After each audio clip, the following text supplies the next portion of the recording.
안녕하세요. 경제 해결사예요.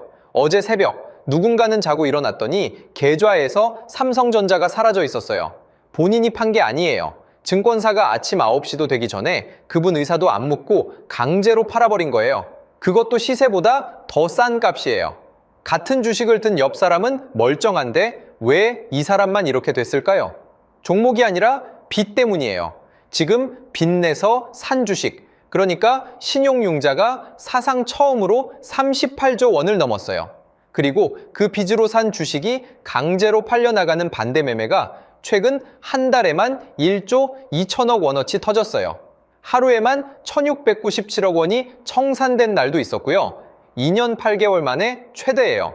근데 진짜 무서운 건요, 이 강제 청산이 여러분이 생각하는 것과 전혀 다른 방식으로, 전혀 다른 시간에 일어난다는 거예요. 주가가 한 푼도 안 빠졌는데 청산당하는 경우도 있고요. 대부분 이걸 몰라서 당해요. 비투하는 분들도 정작 잘 모르는 부분이거든요. 그래서 오늘은요, 빚내서 삼성전자, SK하이닉스 들고 계신 분들이 강제 청산이라는 폭탄을 피하는 법을 제가 만약 그 입장이라면 어떤 순서로 살아남을지로 풀어드릴게요. 종목을 고르는 얘기가 아니에요. 내 계좌를 지키는 얘기예요. 끝까지 보시면 적어도 모르고 털리는 일은 없어집니다. 오늘은 딱 3가지 순서로 갈게요. 누가 정해준 체크리스트가 아니라 제가 빚내서 이 주식을 들고 있다면 실제로 이 순서대로 움직여 살아남겠다 하는 실전 흐름이에요. 순서가 진짜 중요해요. 거꾸로 하면 회사가 멀쩡해도 그 전에 털려나가거든요.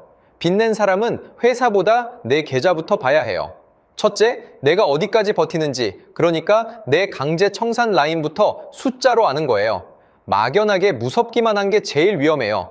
둘째, 그 라인을 알았으면 빚부터 줄여서 청산 사정권에서 먼저 벗어나는 거예요. 다 팔까 다 버틸까? 그 둘 중 하나가 아니에요. 폭탄 뇌관부터 빼는 거예요. 셋째, 그렇게 뇌관을 제거한 다음에야 비로소 회사를 봅니다. 이 회사가 진짜 망가진 건지 분위기에 휩쓸려 같이 빠진 건지요. 그리고 오늘 중간에 비투하는 분들도 잘 모르는 노하우 2개를 풀어드릴 거예요. 반대 매매가 하루 중 언제 쏟아지는지, 그리고 주가가 안 빠져도 청산당하는 함정이에요. 자, 본론 들어가기 전에 지금 비투 상황이 어디까지 와 있는지부터 깔게요. 신용융자가 5월 29일에 사상 처음으로 38조를 넘었고 6월 최도 37조 8천억대를 유지하고 있어요. 한국 증시 역사상 빚이 이렇게 많이 쌓인 적이 없어요. 지금이 사상 최대예요. 그런데 빚 총액보다 더 중요한 신호가 있어요. 바로 반대 매매예요. 빚으로 산 주식이 강제로 청산된 금액이 최근 한 달에 1조 2천억을 넘었어요. 하루 반대 매매가 1,000억을 넘은 게 2023년 10월 이후 처음이에요. 빚이 쌓인 정도가 아니라 이미 터지기 시작했다는 뜻이에요. 여기서 한 가지는 짚고 갈게요. 회사 자체는 나쁘지 않아요. 외국인이 한 달에 2종목에서 57조를 던졌는데도 올해 삼성전자가 144%, SK하이닉스가 258% 올랐어요. 증권사 목표가도 삼성전자 61만 원, SK하이닉스 400만 원까지 나와요. 회사가 망해서 빠지는 게 아니에요. 그러니까 지금 상황을 정확히 정리하면 이래요. 회사는 멀쩡해요. 그런데 빚은 사상 최대고 강제 청산은 이미 시작됐어요. 이게 무슨 뜻이냐면 빚낸 사람한테는 회사가 멀쩡한 게 아무 위로가 안 된다는 거예요. 회사가 살아남는 거랑 내 계좌가 살아남는 건 완전히 다른 문제거든요. 오늘 이 차이를 파고들 거예요. 자, 그럼 같은 종목을 들고 있어도 왜 빚낸 사람만 죽는지부터 풀게요. 빚 없이 자기 돈으로만 든 사람은요, 파도가 쳐도 배 위에 그냥 서 있을 수 있어요. 주가가 하루 8% 빠져도 회사가 멀쩡하면 그건 가격이 흔들리는 거지 내가 쫓겨나는 게 아니거든요. 버틸 힘이 내 손에 있어요. 근데 빚낸 사람은 발목에 밧줄이 묶여 있어요. 주가가 일정선 아래로 빠지면 내 의지랑 상관없이 증권사가 내 주식을 강제로 팔아버려요. 버틸지 말지를 내가 정하는 게 아니라 증권사가 정해요. 같은 파도, 같은 종목인데 한 사람은 서 있고 한 사람은 밧줄에 끌려 들어가는 거예요. 이게 빚의 무서움이에요. 여기에 대해 시장엔 두 목소리가 있어요. 둘 다 들으셔야 해요. 한쪽은 이래요. 회사가 이렇게 좋은데 뭐가 걱정이냐? 외국인이 57조 던져도 주가는 올랐고 목표가 더 높다. 지금 빚내서라도 더 사야 한다. 증권사 리포트들도 목표가를 올리고 있으니 이 말도 근거가 아예 없진 않아요. 근데 반대쪽 목소리가 더 중요해요. 회사가 좋고 나쁘고를 떠나서 이렇게 출렁이는 장에서 빚낸 돈은 강제로 청산당한다. 회사가 멀쩡해도 빚낸 사람은 먼저 죽는다. 반대 매매가 한 달에 1조 2천억, 2년 8개월 만에 최대로 터지는 게 그 증거예요. 이건 의견이 아니라 이미 벌어진 사실이에요. 그래서 우리는 한쪽에 무작정 올라타지 않아요. 회사가 좋다는 건 인정해요. 근데 그게 빚내서 지금 들어가도 된다는 뜻은 절대 아니에요. 왜냐면 빚낸 사람은 회사가 회복될 때까지 못 버티고 그 전에 청산당할 수 있거든요. 회복은 한 달 뒤에 오는데 내 계좌는 다음 주에 털리면 아무 소용 없잖아요. 이 강제 청산이 무서운 진짜 이유는 악순환이라는 거예요. 시장이 빠지면 빚으로 산 주식이 청산되고 그 물량이 쏟아지면 주가가 더 빠지고 그럼 또 다른 빚투가 청산되고 눈덩이처럼 굴러가요. 그래서 빚이 사상 최대로 낀 지금 장은 한번 빠지기 시작하면 평소보다 더 깊고 더 빠르게 빠지는 거예요. 자, 그럼 진짜 본론이에요. 빚낸 내가 살아남는 첫 번째 순서, 내 청산 라인부터 숫자로 아는 거예요. 막연한 공포가 제일 위험하다고 했죠. 숫자로 못 박으면 공포가 관리할 수 있는 위험으로 바뀌어요. 국내 주식 신용거래는 보통 담보 유지 비율이 140% 아래로 내려가면 반대 매매가 들어와요. 담보 유지 비율, 어렵게 생각 마세요. 쉽게 말하면 내 자산이 빌린 돈의 몇 배냐예요. 예를 들어 내 돈 5천만 원에 5천만 원을 빌려 1억어치를 샀다면 주가가 대략 30%쯤 빠질 때 이 140% 선이 깨져요. 단 이건 예시일 뿐이고 종목 할인율이랑 증권사마다 선이 다르니 정확한 내 숫자는 꼭 증권사 앱에서 직접 확인하셔야 해요. 이게 왜 중요하냐면 지금 여기서 30% 더 빠지면 나는 끝이다 라는 내 데드라인이 생기거든요. 이 선을 알면 매일 가슴 졸일 필요가 없어요. 아직 여유가 있으면 버티고 선에 가까워지면 미리 움직이고요. 막연히 무서워서 바닥에 던지는 최악의 실수를 안 하게 돼요. 모든 판단이 이 숫자에서 시작돼요. 두 번째 순서, 그 라인을 알았으면 빚부터 줄여서 청산 사정권을 벗어나는 거예요. 여기서 핵심은 다 파는 게 아니라 빚만 먼저 갚는 거예요. 빚 비중을 줄이면 같은 하락에도 청산선이 아래로 내려가서 안 털려요. 손절이 아니라 폭탄에서 뇌관만 빼는 거예요. 폭탄은 뇌관이 없으면 안 터지거든요. 자, 여기서 첫 번째 노하우예요. 비투하는 분들도 잘 모르는 건데 반대 매매는 가격뿐 아니라 시간이 정해져 있어요. 담보가 부족해지면 보통 다음 거래일까지 채워야 하고 못 채우면 증권사가 그 다음날 장 시작하자마자 던져요.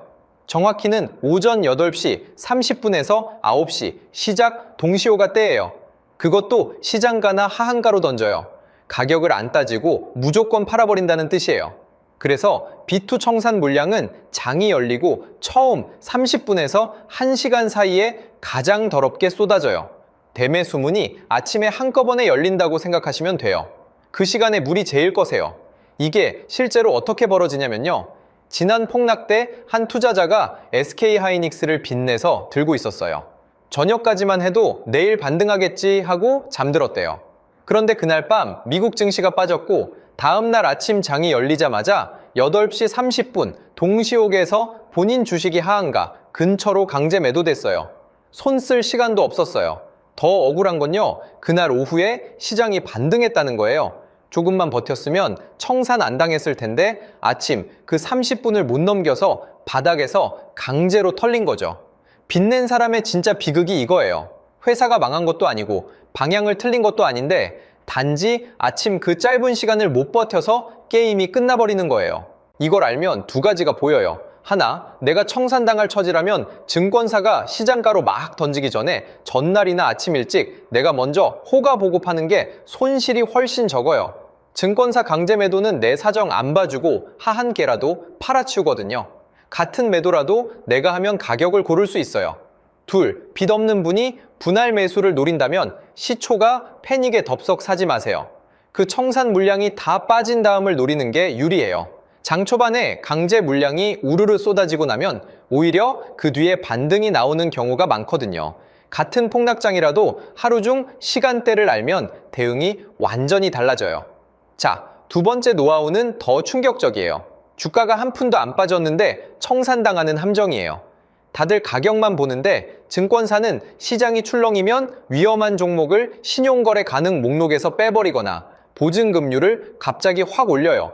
그럼 가격이 그대로여도 내 담보 가치가 깎여서 청산 위험에 들어가요.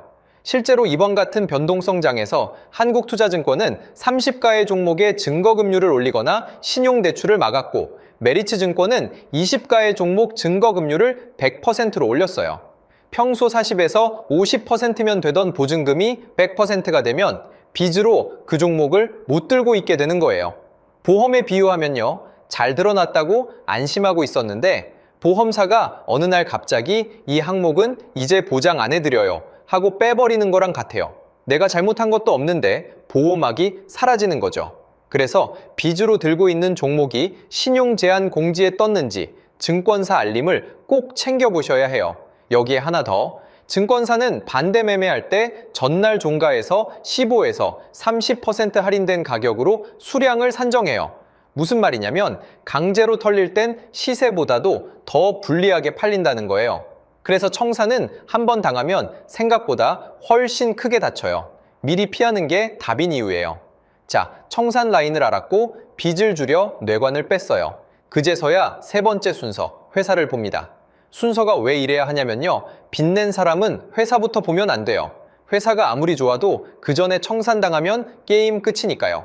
뇌관부터 빼고 그 다음에 이 회사가 들고 갈 가치가 있는지 차분히 보는 거예요. 이제 회사를 볼 때 기준은 딱 하나예요. 이게 회사가 진짜 망가진 거냐, 아니면 B2 청산이랑 환율, 외국인 매도 같은 바깥 분위기에 휩쓸려 빠진 거냐. 지금 데이터로 보면 후제에 가까워요. 외국인이 57조를 던졌는데도 두 종목이 올해 144%, 258% 올랐다는 건 회사 펀더멘털이 깨진 게 아니라는 거죠. 여기서 잘못 들어가 크게 다친 실패 사례를 보여드릴게요. SK하이닉스는 1분기 실적 발표 전에 이미 주가가 크게 올라 있었어요. 사상 최대 실적이 나왔는데도 좋은 소식이 이미 다 반영돼서 오히려 차익 실현 매물에 눌렸어요. 그때 실적 좋다니까 하고 빚내서 고점을 추격한 분들이 제일 크게 물렸어요. 그러니까 회사가 좋다는 뉴스 한 줄만 보고 빚내서 들어가는 게 제일 위험해요. 좋은 회사랑 빚내서 들어가도 되는 자리는 완전히 다른 얘기거든요. 회사는 좋아도 지금 이 가격, 이 변동성에서 빚으로 들어가면 회복을 기다리기도 전에 청산당할 수 있어요. 회사 평가와 내 진입 타이밍은 분리해서 보셔야 해요. 이제 상황별로 어떻게 점검하면 좋을지 세 분류로 말씀드릴게요. 미리 말씀드리는데 이건 명령이 아니에요. 제가 여러분 입장이라면 이렇게 점검하겠다는 거고 최종 판단은 온전히 여러분 몫이에요. 먼저 지금 빚내서 삼성전자, SK하이닉스 들고 계신 분, 오늘 영상에서 제일 중요한 분들이에요. 이분들은 오늘 당장 내 담보 유지 비율부터 확인하세요. 증권사 앱에서 바로 보여요. 140% 선까지 얼마나 여유가 있는지, 주가가 몇 퍼센트 더 빠지면 청산되는지 숫자로 확인하는 거예요. 그리고 여유가 빠듯하면 추가로 빚을 늘리는 건 절대 피하시고 빚 일부를 갚아서 청산선을 아래로 내리는 걸 먼저 고민하세요. 다음, 빚 없이 자기 돈으로 들고 계신 분. 사실 가장 마음 편한 자리예요. 회사가 멀쩡하다면 이 출렁임은 가격이 흔들리는 거지 회사가 망하는 게 아니에요. 빚낸 사람들의 강제 청산 물량 때문에 주가가 더 빠질 수 있는데 그건 오히려 빚 없는 분에겐 싸게 담을 기회가 될 수도 있어요. 단, 급하게는 말고요. 마지막, 아직 안 들어가서 지켜보는 분.